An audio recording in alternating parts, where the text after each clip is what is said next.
Hello, I'm Kamal Santamaria. This is Counting the Cost on Al Jazeera, your weekly look at the world of business and economics. This week, climate change.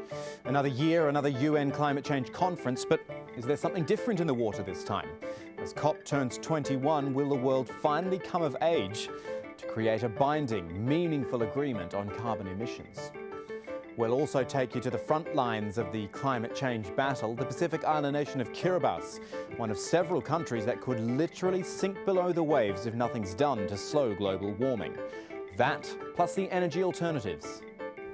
I'm Jennifer Glass in Bamyan, Afghanistan, where solar power is bringing electricity to Afghan homes that never had it before.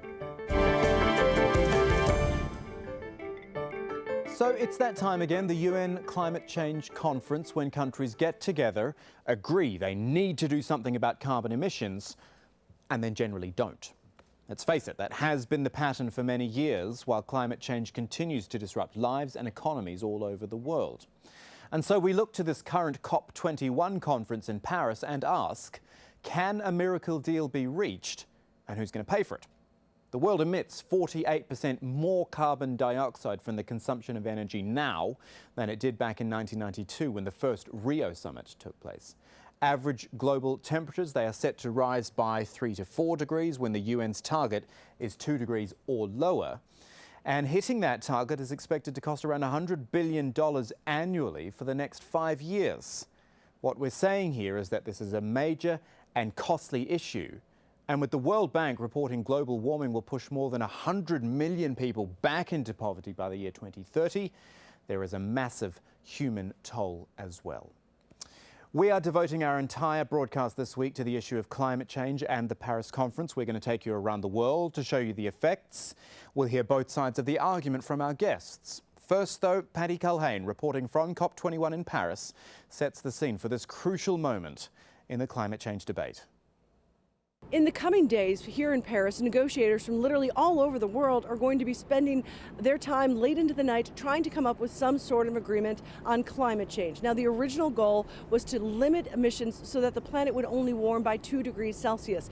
Every scientist who has looked at the proposals that the countries have put forward say that's not going to happen, that the planet will still warm by 3.5 degrees by the end of the century. Now, that's not nearly enough to stop the very worst impacts of climate change from impacting the planet.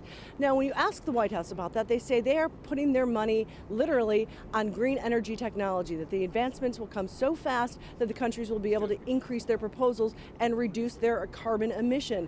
One of the ways they hope to do that is something they launched here called Mission Innovation. That's a public-private partnership with 20 countries and several billionaires. They're going to invest in the most obscure green technologies, the ones that wouldn't seem to be profitable, and hope that that in fact is what brings about these advances. Now, as for the chances that they'll actually finish this pact, if you ask President Barack Obama, he says he's very optimistic. All right, so let's get into this now with the first of our 3 guests this week. We'll start in Paris at the COP21 venue with Jennifer Morgan. She's director of the climate program at the World Resources Institute. Jennifer, the thing I'm asking all my guests this week is, why Paris? Why is it in the lead up to this event and as it's happening now, there seems to be so much more hope for a deal and promise, I guess, and a push than there has been more, I think, than at other conferences. I don't think the situation's changed that much in the last year. What's your view on this? Well, I think there's a bigger push for a range of reasons. I think that the economics are quite clear, and that basically the fact that renewable energy prices are so low is giving additional emphasis to things being more possible and more hopeful. I think as well that the politics are lining up, where you have the US and China cooperating. You have other countries coming together, making it very clear that they want a new universal climate agreement. And I think these moments just make that happen. It's not every day you get 150 heads of state together. And that creates a dynamic and hope, I think, that they can come together and unify. So then tell me about the passage that people and delegates will take, because it's a 2-week process, if you like, these sorts of conferences, and it's usually only on the last day that something is actually done. If we're going to get there, how are we going to get there, and who's going to have to make the concessions?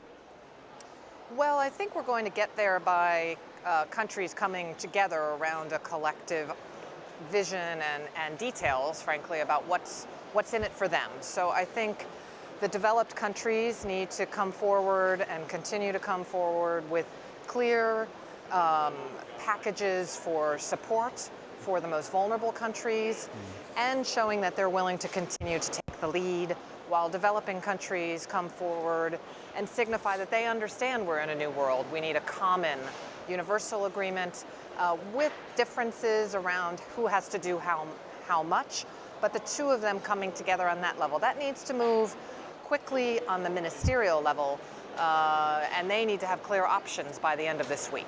Now, you use the phrase there, what's in it for them, and I think that is a crucial sticking point really every time, because all countries are instinctively going to look out for their own interests.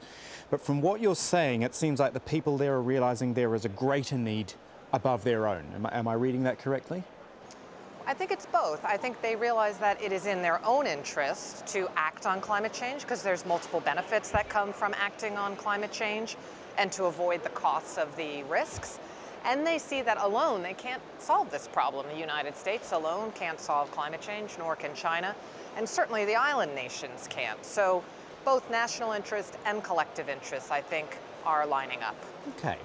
Let me look at it from the perspective of the big countries, not necessarily taking their side, but playing devil's advocate. They will be looking at this and looking at the smaller countries, the Kiribatis and the Bangladeshis and those sorts of places, and thinking, well, they need help. They're going to want financial assistance from us. But at the same time, we've got to bear the cost of bringing down our emissions and coming up with energy alternatives. It all seems to fall in the big countries' court. Again, not saying that's wrong or right, but we've got to talk concessions there. Well, I think all the major economies do need to do more. That's quite clear.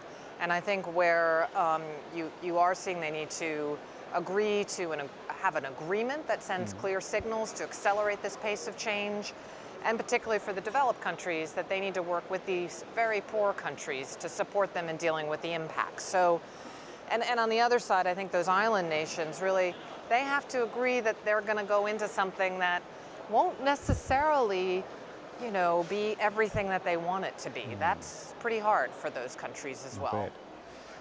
Final thought from you, Jennifer, and that is on these words which we hear over and over again, legally binding.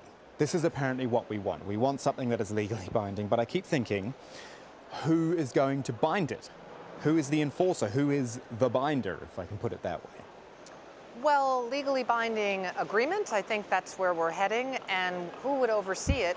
That's what they're negotiating. So inside, there would likely be a set of binding commitments to, for example, have to report and be verified what you're doing, and there would be some kind of implementation committee that would check whether countries are meeting the commitments that they've signed up to. That's all in the talks right now, and hopefully they can have that component included as well. Jennifer Morgan from the World Resources Institute joining us from Paris. We thank you for your time. Sure thing.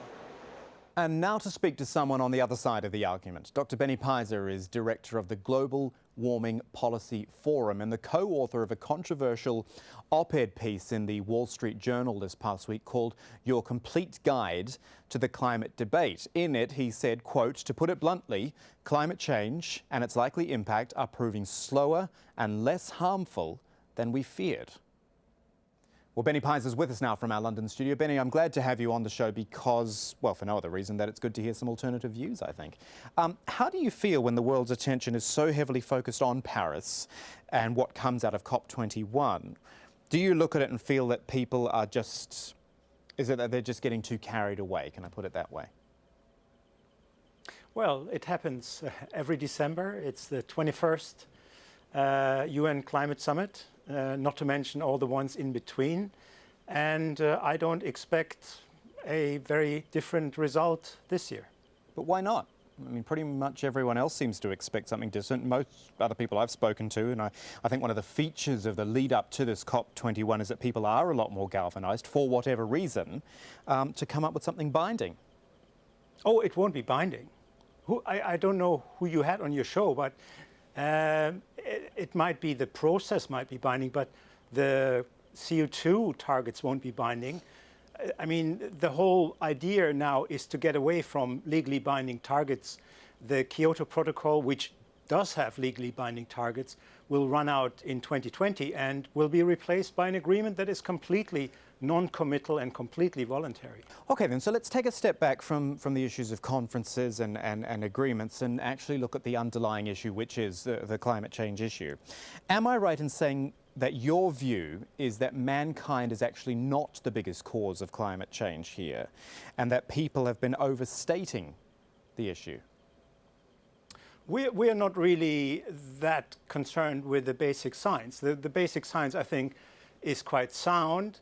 What isn't settled is just how much warming to expect. In other words, will it actually, in 50 or 100 years, become a real problem, or will it be benign? Will it be gradual? These are still open questions. So as far as we are concerned, we look at climate change as something that isn't an immediate risk, an immediate problem. It might potentially turn out to be a problem, but we don't know at this stage whether or not that will be the case. Yes, but what about, and we're going to have this later in our program, what about places like Bangladesh or Kiribati, the low-lying countries where the effects of climate change are already happening? It is a problem right now, and they are saying we are the proof that it's happening. Well, obviously, poor countries like Bangladesh are facing natural disasters, always have been, flooding, droughts, and so on, but they face this for a long time. What these poor countries need, urgently need, is help from the developing world, and developing. The best protection for countries like Bangladesh is to become developed, because that would allow them to protect them from the most severe extremes of the weather.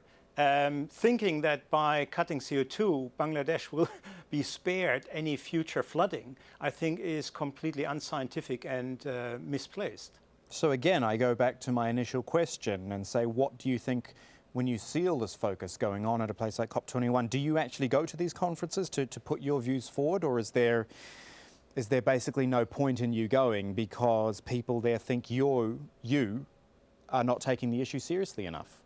I've never been to these conferences because I think the end result is almost predictable. There will be a non-binding, fairly toothless agreement, and it will be business as usual for most countries. Think about it. In Asia, this year alone, 500 new coal-fired power stations have been opened. There are another 1,000 coal-fired power stations in Asia in planning. Does that sound like decarbonization? I don't think so. But why then? Why do they talk about it and say they want to make cuts and then make actions or take actions, as you say, which are contrary? Is this just a capitalist commercial reality in play? We are swimming in cheap energy. We were told 10, 20 years ago that we're running out of fossil fuels. Then we had the shale revolution, and now we're swimming oil, we're swimming gas. Oil prices have come down, gas prices have come down, and the bridge to renewable energy, which was the kind of assumption that this would happen fairly quickly and fairly easily, this isn't happening. And so I think governments are beginning to realize this can't be fixed quickly, which is why they are agreeing, all governments are agreeing to delay any painful decisions. The agreement in Paris that will eventually emerge will essentially delay any serious decisions for at least 15, 20 years. And the Chinese have already said they won't decarbonize until the 2030s, and the Indians haven't even given a date, but if you ask them, they would say, well, perhaps in 2050, in 2060. Benny PEISER is from the Global Warming Policy Foundation. Very interesting to get your thoughts. Thank you for your time. Thank you. And later in the program, we'll flip the coin again and show you a country which is actually seeing a boost in tourists thanks to climate change. That is coming up a little later on. The prevailing story, however, is that climate change will negatively impact people all over the world, and that, in fact, it already is.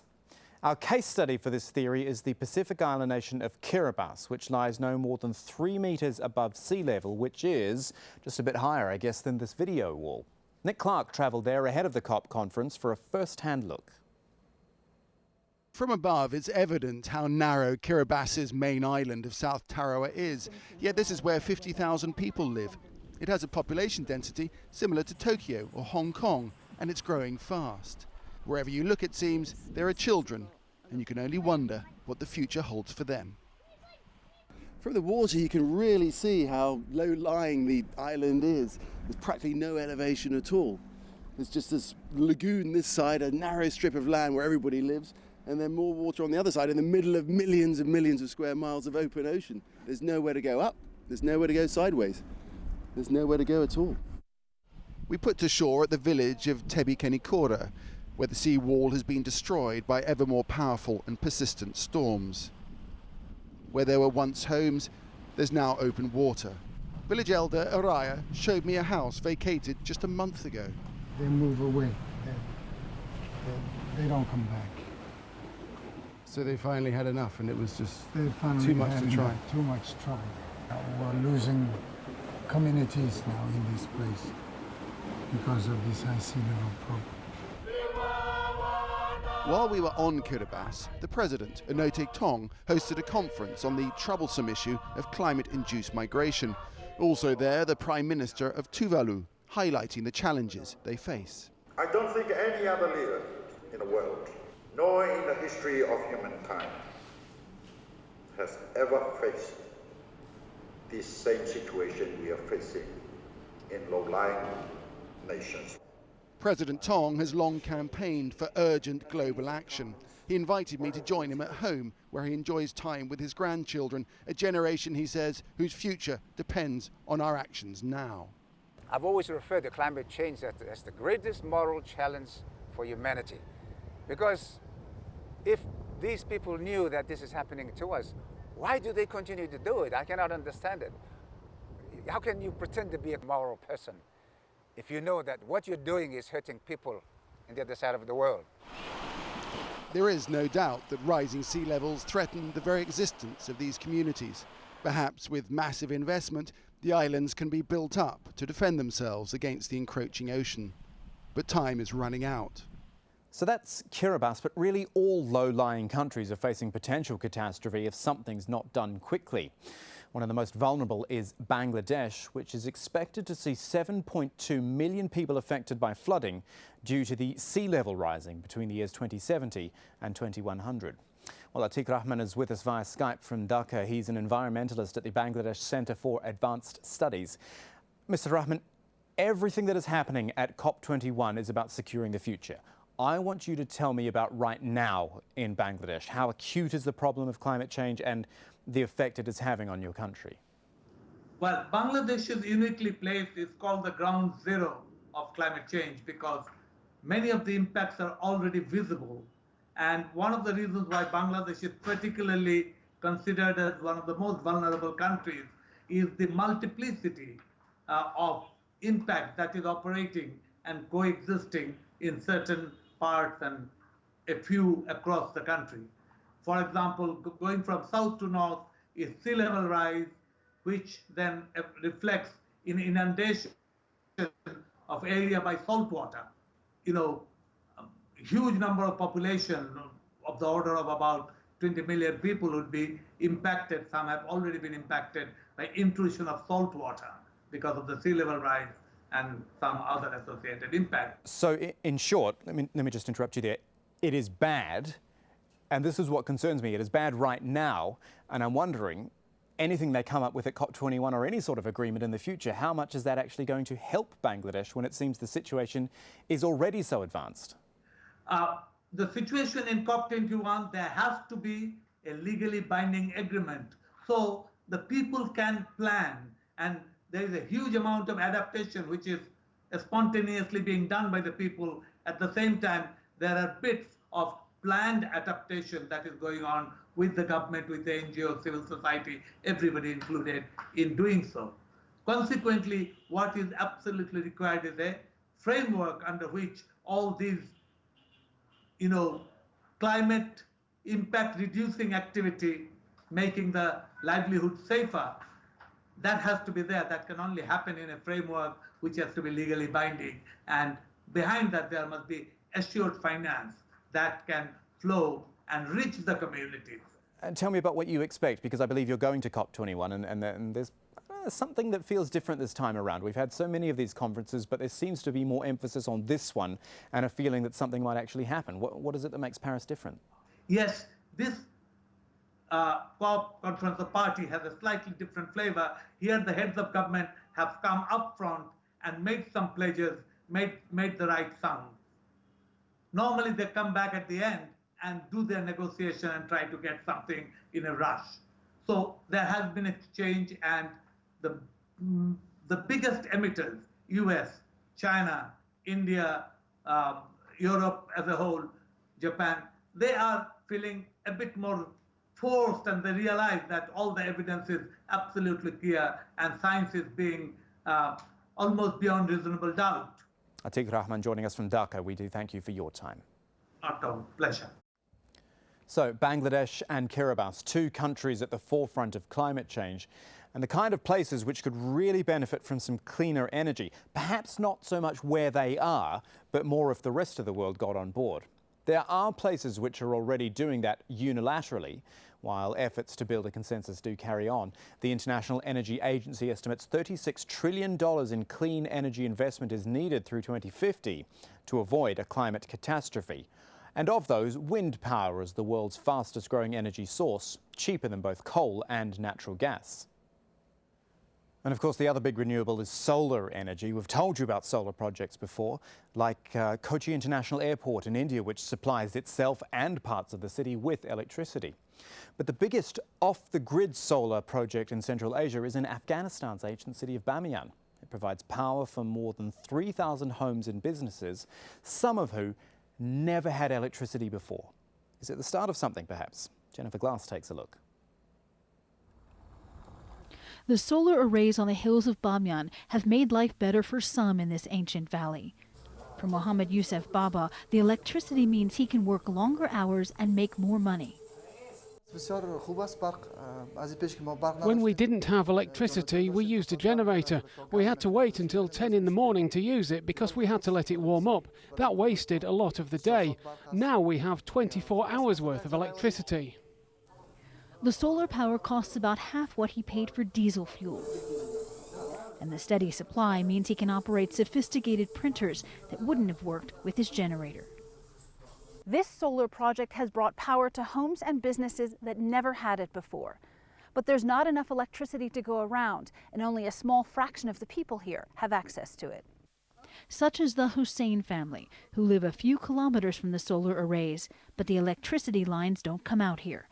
The government wants local residents to pay for power lines. The cost is out of reach for this poor neighborhood. We would really benefit with electricity, like having a light to study by at night. We could use a washing machine, we could watch TV and see the news. Even some businesses in the main market can't get power because the system here is already working to full capacity. So far we expanded the diesel generator, but it is very expensive for the bank.